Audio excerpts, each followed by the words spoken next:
I was delivering shrimp at 2 a.m. when I overheard a confession that proved the city's elite weren't dealing in stocks, but in total infrastructure control. Then the voice inside the room whispered, "Someone is listening," and the door swung open. The carpet in the presidential suite was so thick it swallowed the sound of my squeaky trolley wheels whole. It was 2 a.m., and the silence of the Grand Metropolitan Hotel at this hour was usually absolute, broken only by the distant hum of the city's ventilation systems. I was pushing the last room service tray of the night, a ridiculously complicated order for the man in 1801, a Mr. Silas Vance, who apparently required exactly 12 chilled shrimp, no ice, and a bottle of 1982 Bordeaux that cost more than my entire yearly salary.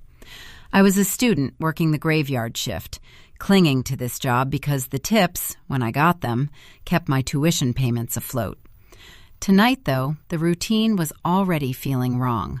The request slip had been handwritten, not electronically logged, which was unusual for this level of guest, and the room number itself, 1801, was one of the designated secure suites, usually reserved for visiting dignitaries or the kind of quiet wealth that made you nervous just standing near the door. My manager, bless his stressed soul, had warned me, "Leo, Vance is a big deal. Do not knock unless he answers. Just leave the tray outside the door, text him, and get out. If he opens the door, just nod, smile, and disappear." I navigated the silent, marble-clad hallway. The air felt heavy, almost pressurized. I stopped outside 1801. The door was heavy, dark wood, with the polished brass number glinting under the low emergency lighting. I placed the trolley down gently, checking the heavy tray. The wine was perfect. The shrimp were gleaming. I pulled out my phone, typed the standard confirmation message, "Mr. Vance, your order has been delivered. Enjoy your evening, *, and hit send. Then I waited for the mandated 30 seconds, as per protocol, before retreating. That's when I heard it. It wasn't the sound of the tray settling. It was muffled but distinctly human, and it was coming from inside the room. It wasn't a conversation. It was a low, intense monologue, clearly directed at someone, but delivered with a chilling lack of inflection, like a recording. I froze, my spine going rigid against the plush wall paneling. I should have backed away. I should have walked down the hall pretending I'd never heard anything. But curiosity, that eternal enemy of the minimum wage worker, kept my feet rooted. I leaned my ear almost imperceptibly toward the thick oak door, just enough to catch the edge of the sound waves vibrating through the wood. The voice was deep, educated, and carried an unmistakable cadence of authority. It wasn't angry, it was terrifyingly calm. The acquisition is complete. Phase 1 concluded precisely at 1:45 hours, as scheduled. The transfer protocols were executed via the secondary server route, bypassing the established firewall protocols in Geneva. Tell Director M that the asset is secure and fully compromised. We have access to the entire ledger now. My blood went cold. Acquisition? Compromised? This sounded less like a late-night business call and more like something out of a spy thriller I'd binge-watched last month. I pressed my ear harder against the wood, trying to filter out the distant, muffled sounds of air conditioning, focusing only on the voice inside. No, I don't care about the liability quotient right now. This wasn't about revenue maximization. This was about control. The data structure alone provides us with leverage against 4 sitting senators and the entire oversight committee for the energy sector. This isn't a stock play, Doctor. This is about reshaping the infrastructure. The word leverage hit me like a physical blow. I thought of Mr. Vance. He was listed in the system as a venture capitalist. But venture capitalists didn't usually talk about compromising infrastructure and threatening elected officials. This sounded like something infinitely more dangerous, something that would land someone in deep trouble if the wrong ears heard it. Like mine. I started to slowly, agonizingly slowly, back away from the door, trying to move my feet without scuffing the carpet, my heart hammering against my ribs hard enough that I was afraid the vibrations might carry through the floor. Then the voice inside shifted tone. It became sharper, more immediate, as if someone had just entered the room opposite Vance. "Hold on. I have an anomaly at the entry point. Room service delivery. They're always so meticulous here, but the confirmation chime was late. I need silence. Someone is listening." My breath hitched. He knew. He had sensors. I spun around, ready to bolt, but it was too late. Before I could take a second step, the massive door to 1801 didn't just open. It swung inward with a startling, silent speed. Silas Vance stood there.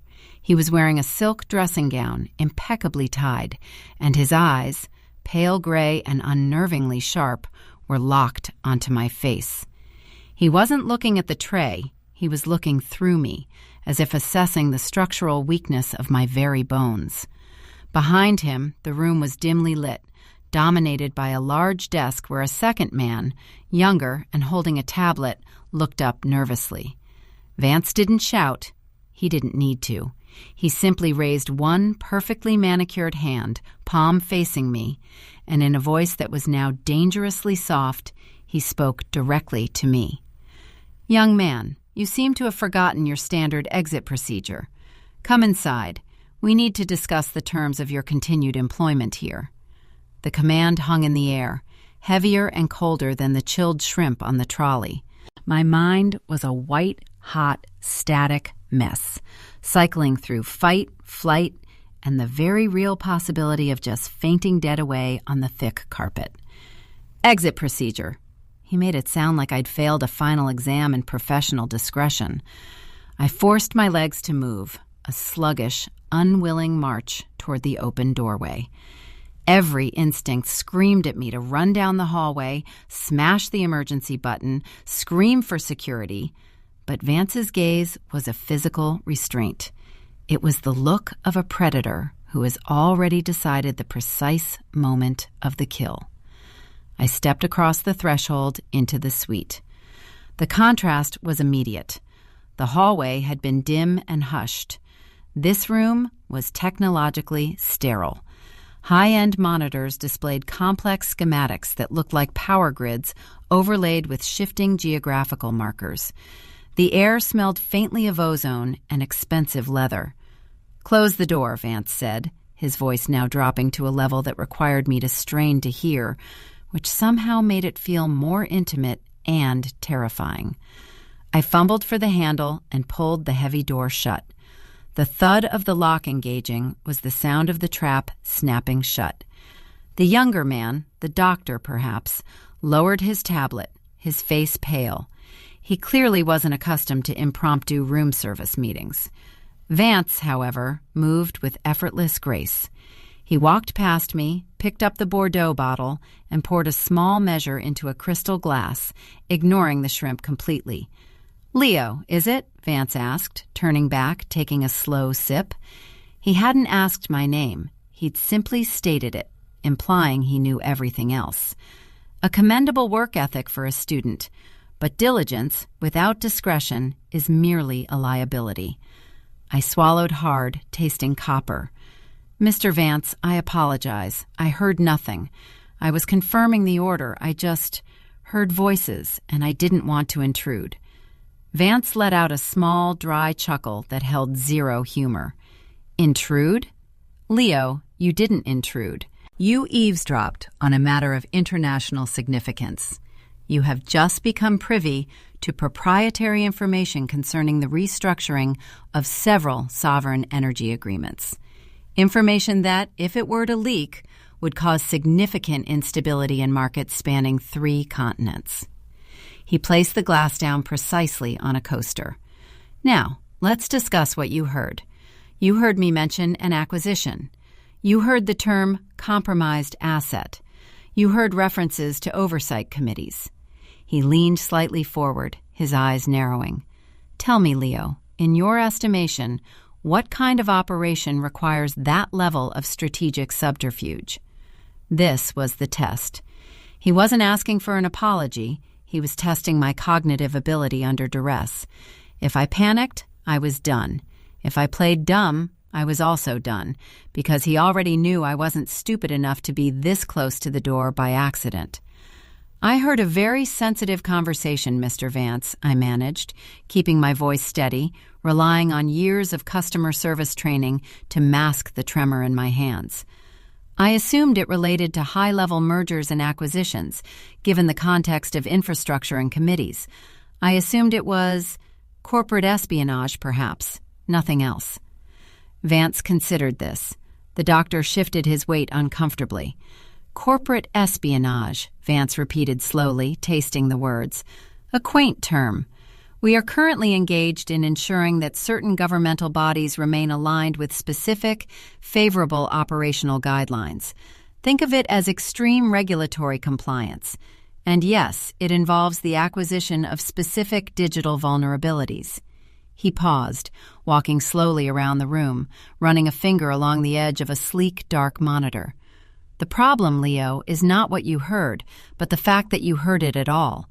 The system is designed to be hermetically sealed. Your presence here is a catastrophic breach in our redundancy planning."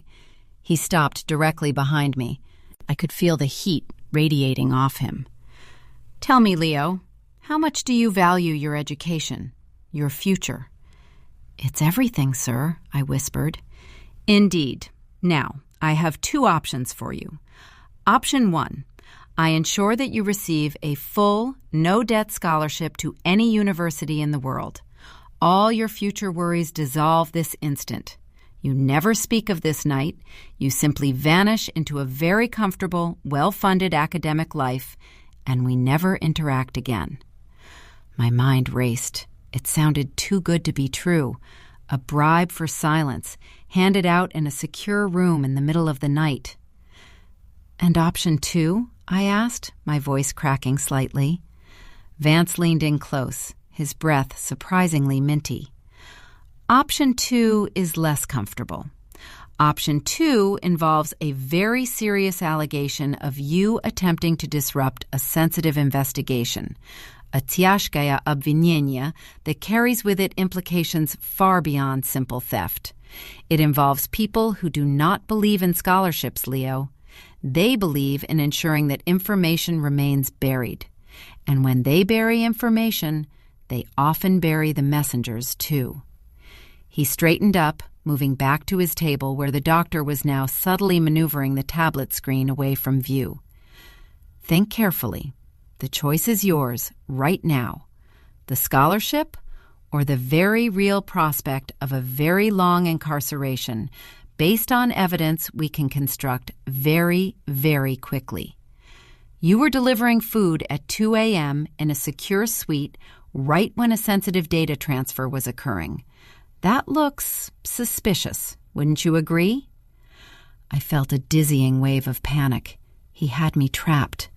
I could take the gift, but the very fact he offered it meant he knew my weakness, my ambition, my desperate need to succeed.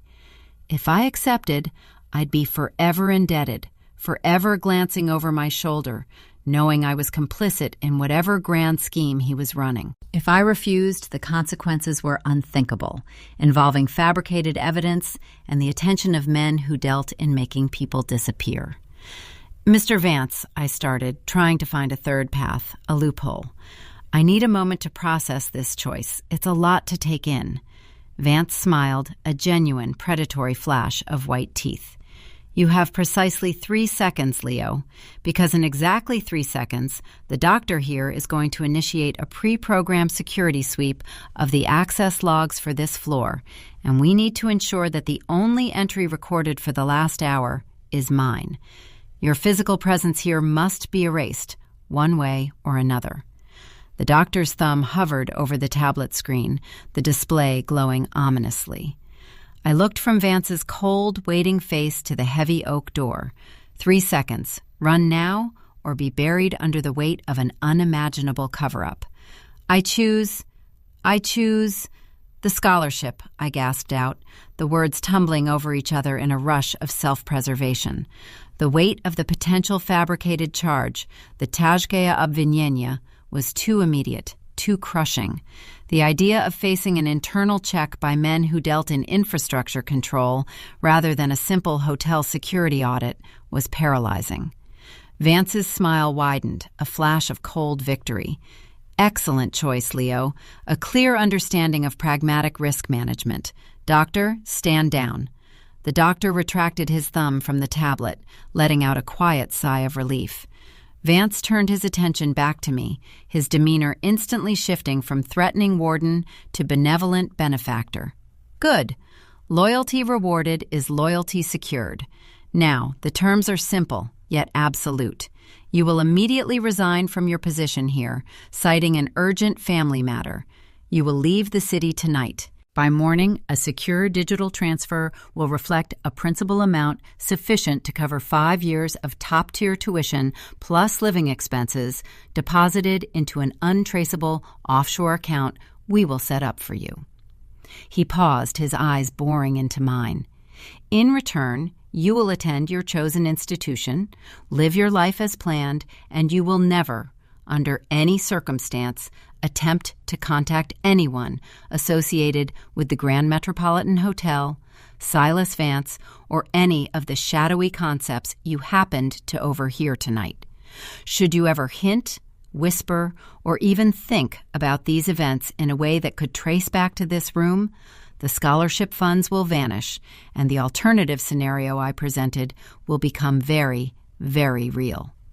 Do you understand the severity of this absolute confidentiality? I understand, Mr. Vance, I managed, nodding rapidly. Complete silence.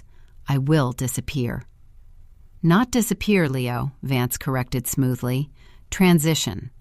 Think of it as an accelerated promotion into a better life, financed by your exceptional discretion. He clapped his hands together once, decisively. Doctor, coordinate the funds transfer and arrange for discreet transport to the airport. Ensure he has a clean ticket to anywhere requiring a long flight. The doctor nodded, already tapping rapidly on his tablet, inputting commands that likely involved more than just booking a flight. I felt dizzy, like I was watching my own life being rerouted by 2 men in a sterile hotel room. Go pack your few things, Leo. You have 30 minutes to be downstairs and in the waiting vehicle. The car will be a dark sedan, driver waiting by the service entrance. Do not speak to anyone else in the hotel. Do not mention this conversation to anyone, ever. Not even in your diary. I backed toward the door, desperate to escape the oppressive atmosphere of the suite. Vance didn't follow me, simply returning to his desk, picking up the wine glass again, signaling that the audience was over. "One last thing, Leo," Vance called out just as I reached the handle. I froze, dread washing over me again. Had I missed a clause? He looked up from his papers, his expression unreadable. "When you leave, take that room service tray with you. Don't leave it in the hall. I don't like messes." That was it. The ultimate piece of mundane psychological warfare. He wanted me to physically remove the evidence of my presence, the tray that had led me to this precipice. I grabbed the heavy trolley handle, the metal cold under my sweaty palms. I wheeled the trolley back out into the hallway. The silence returned, a profound, echoing quiet that seemed to mock the chaos that had just occurred inside 1801. I navigated the trolley back toward the service elevator, trying to keep the wheels silent. The service elevator descent felt like an eternity. When the doors opened onto the stark white corridor of the lower service floor, I felt a brief surge of relief. I was out of the danger zone. I pushed the trolley toward the designated exit chute where used dishes were collected. Just as I reached the disposal area, I noticed something tucked under the edge of the very plate that held the 12 chilled shrimp. It wasn't part of the order. It was small, folded precisely, and secured with a tiny strip of clear adhesive tape. My heart instantly hammered a new frantic rhythm. Vance had explicitly told me to take the tray and leave. Why would he leave something for me to find after he'd set my escape route? Was this a test of my obedience or a final directive? My hands were shaking so badly I almost dropped the trolley. I peeled the tape off slowly, dreading what it might contain. Perhaps a tracking device, perhaps a threat, perhaps the proof that this entire scholarship was a highly elaborate trap. I unfolded the small, stiff piece of paper. It wasn't a note in Vance's elegant script. It was a printed itinerary, clearly ripped from a larger document, detailing flight paths, dates, and, most terrifyingly, a list of 3 specific names under the heading Cleanup Crew Priority Targets, Post-Acquisition Protocol. The first name was a senator whose recent infrastructure vote had just been overturned. The second was the CEO of a competing energy firm. The third name, printed starkly beneath the others, was mine. Underneath my name, instead of a target location, there was a single, chilling annotation. Asset number 19, secondary compromise, 72 hours. I wasn't being paid off to disappear. I was being given a 3-day head start before I became the next target in Vance's meticulously planned cleanup operation. And the vehicle waiting downstairs to take me to the airport wasn't an escape route. It was the pre-staged transportation for the cleanup crew. The paper felt slick with my sudden sweat. Secondary compromise, 72 hours. It wasn't a reward. It was a delayed execution order. Vance hadn't just tested my discretion. He had given me a survival timer, believing I would be too terrified, too greedy, or too slow-witted to use the time effectively. He thought he was managing a liability by isolating me, sending me away with enough cash to keep me quiet until his immediate problems, the senators and the CEO, were permanently neutralized. My 3-day reprieve was simply the window before my existence became inconvenient again. I shoved the itinerary deep into the pocket of my apron, the stiff paper a hard, incriminating lump against my thigh. The trolley, with its tray of uneaten shrimp and damning evidence, suddenly felt like a flare gun. I couldn't leave it. I couldn't leave anything that tied me to the hotel right now. Abandoning the trolley, I spun on my heel and sprinted back toward the service elevator, punching the up button with reckless abandon. I didn't care about the noise anymore. I cared only about getting back to room 1801. If I was going to be compromised in 72 hours, I needed leverage now, something more concrete than overhearing a phone call. I needed proof that would make Vance think twice about eliminating me, or evidence to hand over to someone who could protect me. The elevator doors opened onto the silent 18th floor again. I bolted down the plush corridor, my sneakers squeaking momentarily on the marble just before the thick carpet absorbed the sound. When I reached 1801, I hammered on the door, forgetting all pretense of quiet negotiation. "Mr. Vance, I need to speak to you. Open the door." Silence. Absolute, deafening silence. I tried the handle. Locked. I threw my shoulder against the heavy wood once, twice. It didn't budge. He had sealed himself in. The doctor, who was supposedly coordinating my immediate departure, was nowhere in sight. They had completed their task, remove Leo from the immediate scene. My heart sank. I had wasted precious seconds being overly cautious in the basement, and now the window was closing.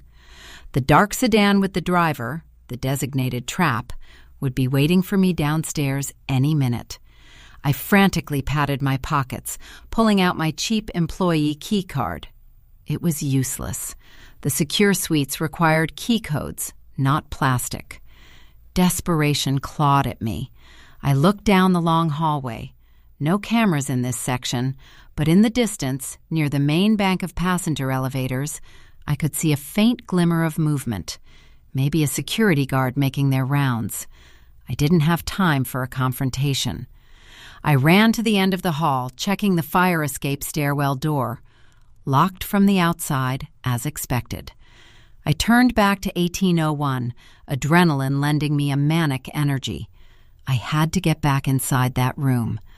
I examined the doorframe again. High-end hotels are designed for security, but they are also designed for management access. I remembered a trick I'd seen in an old movie. something about the latch plate and a thin piece of flexible plastic. I yanked my student ID, the one that let me into the library stacks, from my wallet. It wasn't ideal, but it was the thinnest, stiffest card I had. I wedged the corner of the ID into the small gap between the door and the frame just above the lock mechanism, wiggling it downward, trying to catch the strike plate or the bolt itself. My hands were shaking so violently I could barely maintain pressure. Click! It wasn't a clean open. It was a momentary release of tension. I shoved the door hard one last time. This time, it gave way slightly, just enough to see the interior. The room was empty. Not just empty of people, but meticulously cleared. The high-tech monitors were dark, their screens reflecting my own terrified face. The desk was bare. The crystal wine glass Vance had used was gone. The only things remaining were the faint indentations on the thick carpet where the heavy furniture had been, and a subtle, acrid smell, like a strong industrial cleaner. They hadn't just left. They had executed a full, rapid sweep. They had anticipated my panicked return and erased every trace of their operation in the 5 minutes I had been downstairs. But they hadn't accounted for the room service trolley. I spotted it near the main window, a single dark brown stain marring the otherwise pristine white duvet cover on the bed. It wasn't wine. It looked like something thick and metallic, partially wiped away with a hasty swipe of a white cloth, which was now balled up near the nightstand. I rushed forward, heart pounding against my ribs. The stain was unmistakably blood, and near the balled-up cloth, lying half-hidden under the edge of the rug, was a small silver object, a key card, but not a hotel key. It was the kind of high-security access card used for restricted server rooms or secure government buildings. It had a single, unlabeled silver button next to the magnetic strip. Before I could snatch it up, I heard the distant, unmistakable whoosh of the main passenger elevator arriving on the 18th floor. The guards. They had been alerted when I bypassed the standard exit procedure. My brief return had tripped a secondary alarm that Vance hadn't accounted for because he assumed I'd be docile, driving to the airport. I snatched the key card and the bloody rag, stuffing them both into my apron pocket next to the itinerary. I spun around, looking for an exit. The only option was the window. The room was high up, the drop lethal, but the window latch was already slightly ajar, a faint, cool breeze carrying the sound of the city's traffic upward. They had been planning an exit strategy for Vance, and they hadn't bothered to secure the window before leaving the scene. I grabbed the heavy drapes, pulled them open, and looked down 18 stories onto the busy street below, my mind screaming. They aren't just eliminating targets, they are cleaning up the aftermath of a major confrontation. Someone else had been here, someone who had bled, and Vance's exit plan had conveniently left me the only tangible evidence that this was not a corporate merger, but a violent, high-stakes power play. The elevator doors hissed open down the hall.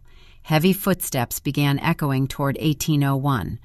I had seconds before the guards reached the room and found the door ajar, realizing that the panicked student was likely trapped between the assassins and the authorities. I looked at the window, then at the key card in my hand, realizing that if I jumped, I might survive the fall, but if I stayed, I would be immediately implicated in whatever horror had occurred inside this room. I yanked the window wide open, the gust of wind nearly tearing the cheap apron off my body, and prepared to swing my legs over the ledge, the unknown silver key card digging sharply into my palm, when a voice, smooth and amplified, echoed from the hallway just outside the door. "Room 1801, this is hotel security. We have reports of unauthorized entry. Step away from the door immediately." The amplified voice from the hallway was my final, desperate catalyst. Security was here, responding to the door being forced, and they would find the open window, the blood stain, and the empty room. In their minds, I was either the perpetrator or a terrified accomplice caught in the act. My 3-day reprieve had just evaporated into a 0-second crisis. There was no more time for deliberation. The choice was no longer between a scholarship and jail. It was between a swift, silent disappearance orchestrated by Vance's network or a chaotic, public scramble for survival. I swung my legs over the granite sill. The height was sickening, a dizzying drop into the illuminated grid of the city streets far below. I gripped the heavy velvet drapery, pulling it down slightly for a precarious handhold. The keycard and the bloody itinerary felt like hot stones in my apron pocket. "Last warning, room 1801. Open the door now," the guard shouted, his voice laced with professional tension.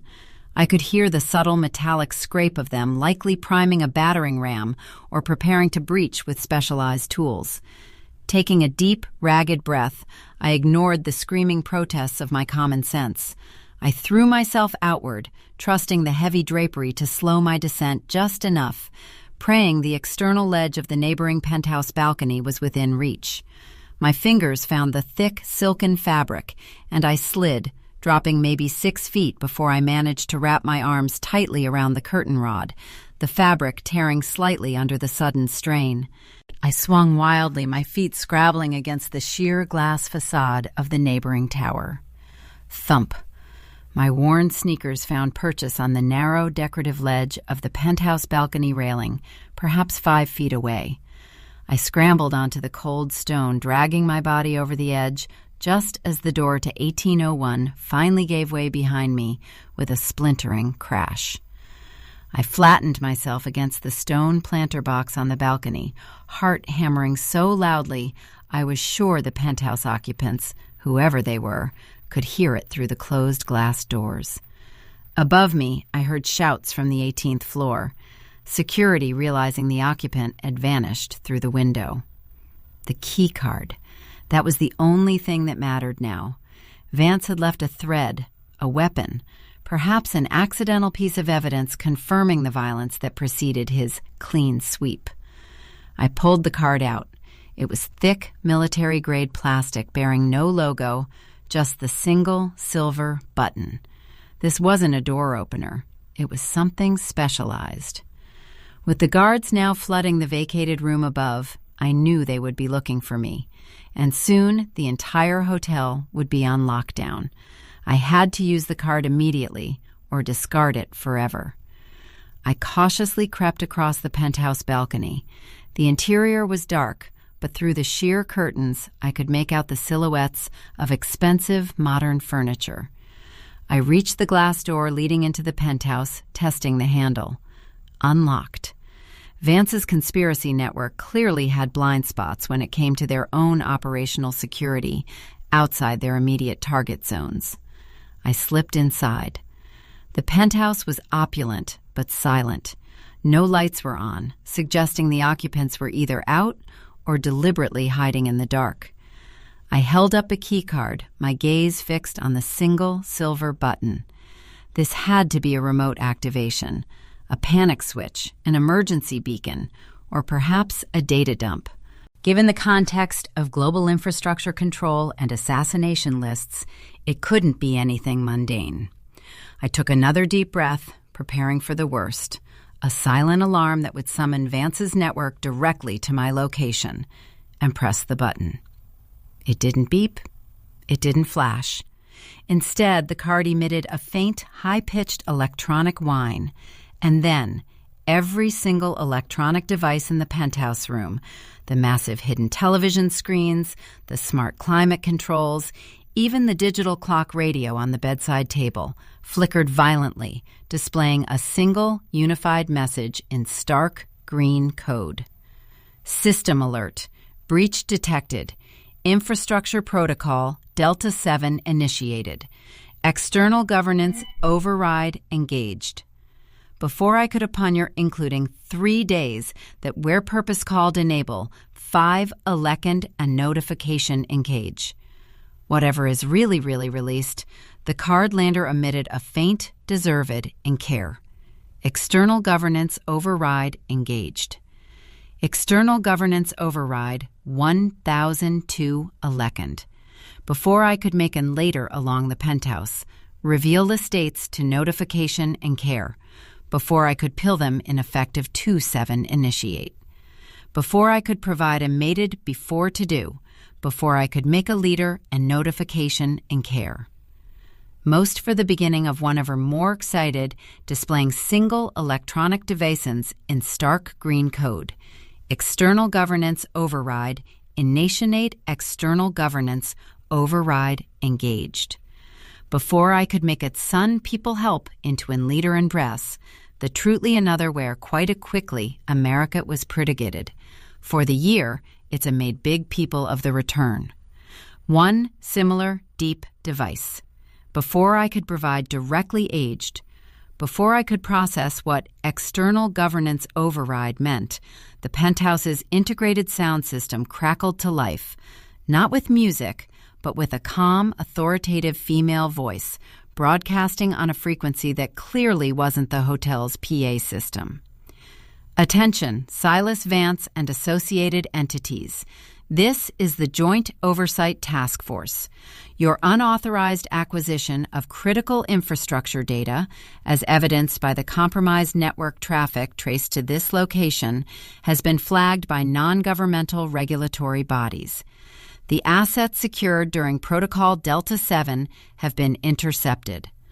All parties are advised to stand down. Your protection detail has been neutralized. A containment team is en route to your current location.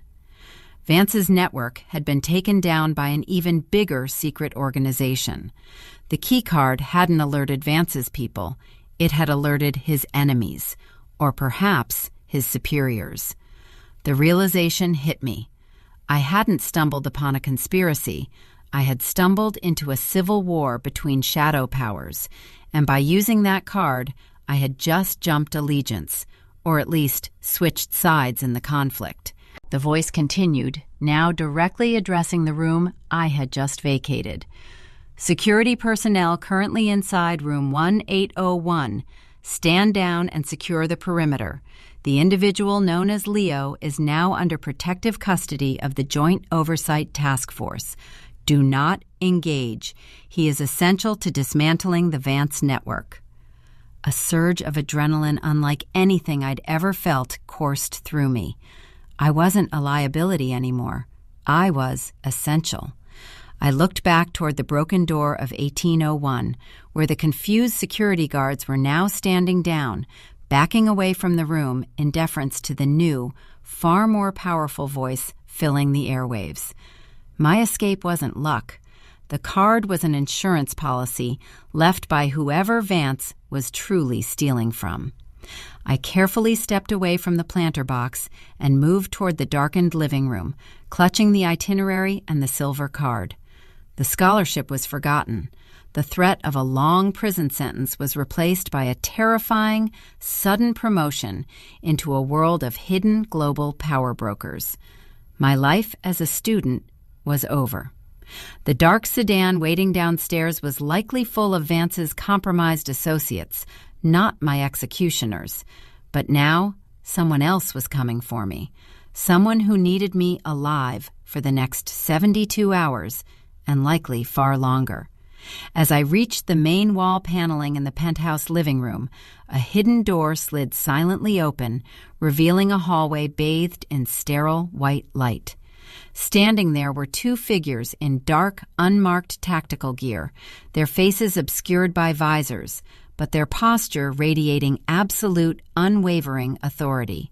"Mr. Leo," the lead agent said, her voice matching the calm tone from the speakers. "Welcome to the next phase of your life. We need to move quickly.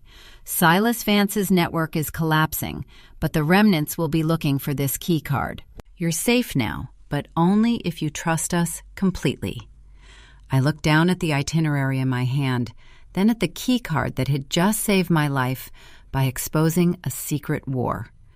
I took one last glance out the window toward the hotel, where men in cheap uniforms were scrambling in the chaos I had inadvertently caused.